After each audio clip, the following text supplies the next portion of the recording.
Հարգելի գործընկերներ, մեզ հետևող սիրելի քաղաքացիներ, ժամը 19:37 եւ ուժեղ Հայաստան դաշինքը, որ պահանջում էր նիստը երկարաձգել մինչեւ 24:00, գրեթե 50%-ով նիստերի դահլիճից բացակայում է։ Այստեղ չէ նաեւ մի րոպե, ներողություն։ Հարգելի գործընկերներ, խնդրում եմ սեպարատ քննարկումները դադարեցնել։ Խնդրում եմ քննարկումները դադարեցնել եւ վերադառնալ նորմալ ռեժիմին։ Այստեղ չէ նաեւ Հայաստան դաշինքի գրեթե 80%-ը եւ ամենակարևորը քննարկումներից բացակայում է այսօրվա երկրորդ կեսի հերոս, հանձնաժողովի նախագահի թեկնածու Հարություն Հարությունյանը, ով պետք է ըստ ժանրի կանոնների լսեր մեր ելույթները եւ արձագանքեր դրանց, արդյոք սա վերաբերմունք է խորհրդարանի նկատմամբ։ Գալիս է, բայց արդեն երկու ելույթ բաց է թողել, սա էլ մեր հայրենակիցների համար, բայց ես այստեղ երկար այս մասում չեմ կանգ առնի, քանի որ ահագին ասելիք կա եվրոպական ինտեգրման մասով, միայն որպեսզի տպավորություն չլինի, թե ես միայն ուժեղ Հայաստան դաշինքի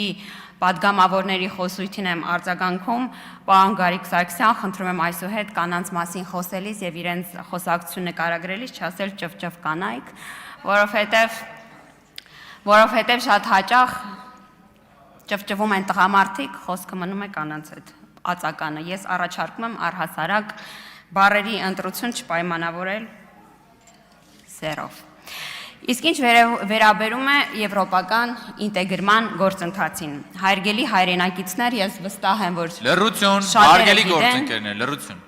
Շատերը գիտեն, մեզ հետևող փորձագետներ նույնպես գիտեն, եվրոպական ինտեգրման գործընթացը չի ավարտվում եվրոպական միության անդամակցության։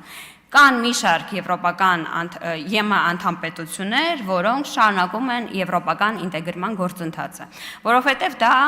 չվերջացող մինչև այս պահը գործընթաց է, որտեղ որ դիրեկտիվների պահանջով տնտեսությունները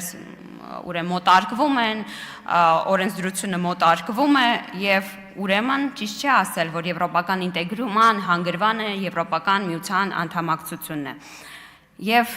Եվ որ մենք ասում ենք, որ մեզ մոտ կասկած է առաջանում, թե ինչու է ուժեղ Հայաստան խմբակցությունը ընտրել այս հանձնաժողովը, այս կասկածը ել ավել է խորանում եւ որ մենք լսում ենք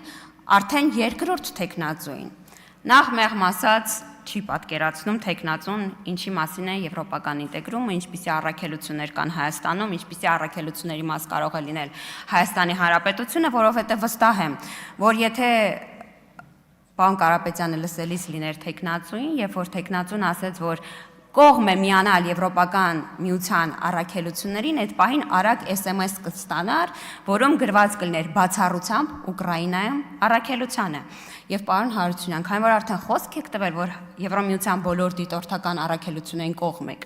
եւ որ պահը գա խորհրդարանի կողմից համաձայնության տալու նման առաքելությանը, ես ակնկալում եմ, որ նաեւ Ուկրաինայում օրինակ է թե ինչ որ պահի քննարկում լինի նման առաքելության տեղակայմանը, դուք համապատասխան ձեր խոստմանը կողմ կքվեարկեք։ Պարոն Կարապետյան, դուք նաև նիստերի դահլիճում չէիք, հակառակ դեպքում Տիկին Ղաղրամանյանին վստահաբար կասեիք, որ Հայաստանի Հանրապետությունը չունի ասոցիացման համաձայնագիր Եվրամիության հետ, ցավոք սրտի, իդեպ մեր իրավապայմանագրային հիմքը ՍԵՊԱ-ն է, որի կիրարկումն ապահովող միջկերատեսչական հանձնաժողովը արդեն փաստել է, որ դրա 60%-ը արդեն կիրարկված է։ Պարոն Կարապետյան, դուք նաև այս նիստերի դահլիճում չէիք, թե չէ հաստատ Տիկին Ղաղրամանյանին նաև SMS կգրեիք, որ Եվրամիության անդամակցությունը հացի հերթ չի, որովհետև ամեն անգամ գալիս այնպես եք նկարագրում, որ երկրները հերթում կանգնած են, դե միջև Հայաստանի հերթը գա, ուզում եմ ասել, որ Եվրոպական միության անդամակցությունը բլոկերով իրանց կողմից փաթեթների կատարումն է եւ օրինակ մենք հիմա ականատես ենք լինում, որ Ալբանիան, որ Սերբիայից կարար կասկածներ, որ հետ կընկնի, բայց իր կիրարկումը ապահովում է շատ ավելի արագ, քան Սերբիան։ Եվ չի բացառվում, որ ինչ-որ մի պահի Հայաստանը կարող է առաջ ընկնել, օրինակ մեր տարածաշրջանային երկրներից Վրաստանից, որովհետև ասում եմ էլի, սա հացի հերթ չի, որ երկրներն sense հերթով ուրեմն վաճառեն կամ համաձայնեն այս գործընթացի մաս դառնալը։ Մյուս մեր անհանգստությունը գալիս է ոչ թե ձեր թեկնածուների ընտրությունից, այլ ձեր թեկնածուների խոսույթից եւ այստեղ հարց է առաջանում։ Իսկ կարող է դուք այս հանձնաժողովը ընտրել եք ոչ թե որպեսզի նպաստեք ինտեգրման գործընթացին, այլ վերահսկեք, որպեսզի Հայաստանը հանկարծ ինչ որ փուլից ձեր կողմից ընդունելի փուլից առաջ չանցնի։ Օրինակ, եթե ես անկեղծորեն ասեմ, ես կարծում եմ, որ դուք ընտրել եք այս հանձնաժողովը, որպեսզի հետևեք գործընթացին եւ հանկարծ այնպես չստացվի, որ հայտի ներկայացման պահին դուք ձեր այլ գործընկերներին դրա մասին ասած չլինեք, չփորձելով կանխարգելել այս գործընթացը։ Որովհետև ես ձեր տեխնացուների պատասխաններից հասկանում եմ, որ նույնիսկ հիբրիդային պատերազմ ասելու պարագայում դուք իրանց արագ ասում եք, որ մի ասեք հիբրիդային պատերազմ։ Էլ չասեմ, որ այս մարդիկ տեխնացուները ամենայն հարգանքով, նույնիսկ Ռուսաստան բառն են չեն կարողանում այս կոնտեքստում արտաբերել։ Չեն կարող ասել, այո, հիբրիդային սպառնալիքները այս տեղեկատվական կոնտեքստում գալիս են Ռուսաստանից։ Այս բառ նախադասություն չէ։ Ես ես ասեմ դրանից անդին։ Օրինակ, ես կասկած ունեմ, որ դուք նայել եք Արայայի հարցումները, որտեղ որ մեր բնակչության 52%-ը կողմ է եվրոպական ինտեգրմանը եւ մտածել եք պոպուլար թեմա վերցնենք, մենք ցույց տանք, որ մենք ենք առաջ տանում։ Բայց միաժամանակ դուք եթե այդ Արայայի հարցումները նայում եք, դուք պետք է նկատեք, որ մեր քաղաքացիները միամիտ չեն։ Իրենք որպես երրորդ սպառնալիք Ադրբեջանից եւ Թուրքիայից հետո նշել են Ռուսաստանը։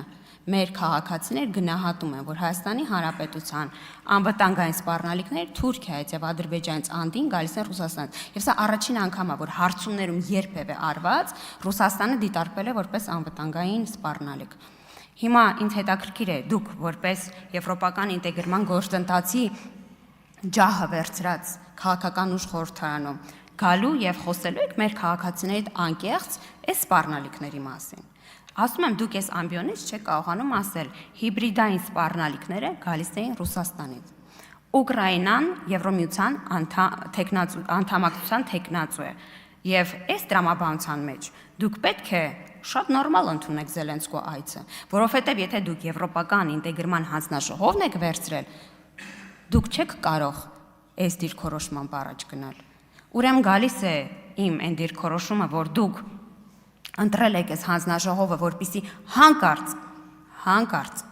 հայտ չներկայացվի եւ դուք ունենաք դրա նկատմամբ ամբողջ վերահսկողությունը։ Դուք որովհետեւ ասում եք մենք ընտրել ենք սա վերահսկողական գործառույթի համար եւ դուք ուզում եք հանկարծ որևէ բան առանց դեր տեղեկատվության տեղի չունենա։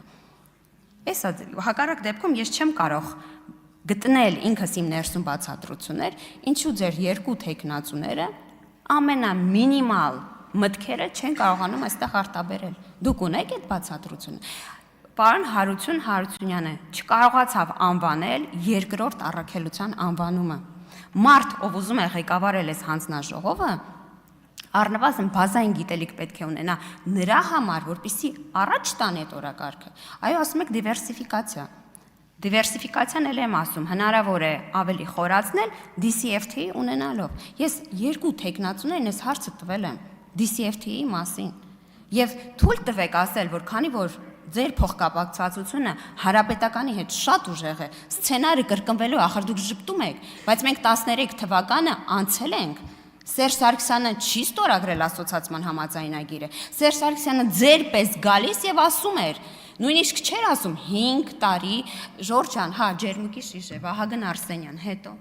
Ես դες հիմա բովանդակություն եմ ասում, դուք ինձ ինչ եք պատասխանում։ Սա ի ցույց է դնում ձեր անլուրջ վերաբերմունքը։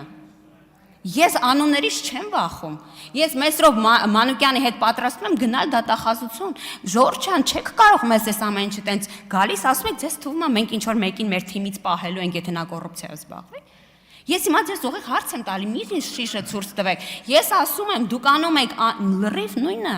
Սերժ Սարգսյանը ես այդ ժամանակ ԱԳՆ-ում ստաժոր եմ։ Այսօրվա պես Զորիկ Մնացականյանի դեմքը հիշում եմ։ 5 տարի այդ մարդը բանակցել եմ։ Շավարժ Քոչյանը հարցազրույցներ է տվել այս թեմայով։ Բացատրել է, թե ինչու է ԵԱՏՄ անդամակցությունը անտրամաբանական։ Դրան, եթե չեմ սխալվում, էլի մարդ Տիգրան Սարգսյանը փոխվարչապետ։ Հսկական հոդվածներ կան, որ միջից պահը չեն ջնջվել, կան։ Այս մարդիկ ասել են, որ ասոցիացիան համաձայնագրի հետևից գնալու ենք։ ԵԱՏՄ անդամակցությունը անտրամաբանական է։ Սեպտեմբերի 3-ին Սերժ Սարգսյանը որոշում է կայացնում եւ ասոցիացիումից մնում է ՍԵՊ-ան։ Հիմա ես դες ուղիղ հարց եմ տալիս։ Մենք ՍԵՊ-ի կիրարկումն ապահովում ենք։ Որն է ձեր դիրքորոշումը DCFTA-ի վերաբերյալ։ Կներեք, անգլերեն եմ անդադասում ազատ առևտրի համաձայնագիր։ Կարա, ես ասել եմ իմ դիրքորոշումը որն է։ Ես հորդորելու եմ, անելու եմ ամեն ինչ որպես հանձնաժողովի անդամ, որպեսզի դա իրականություն դառնա, Ժորժ ջան։ Ես չեմ ուզել ԵԱՏՄ հանձնաժողովի անդամ լինել։ Ես 8 տարի այս հանձնաժողովի անդամ եմ եւ իմ ամբողջ ներուժը, իմ մասնագիտական գիտելիքը ուղղել եմ DCFTA-ին։ Եվ ես հիմա հարց ունեմ, բարդ նախադասություն չի։ Եկեք որպես հանձնաժողովի նախագահի տեխնացու, ասեք, որ որպես այս հանձնաժողովը ընտրած նախագահի տեխնացու կողմեք այս պայմանագրին։ Էսա է, այսքան բան։ Հավանիր տեսանյութը եւ բաժանորդագրվիր նորությունները բաց չթողնելու համար։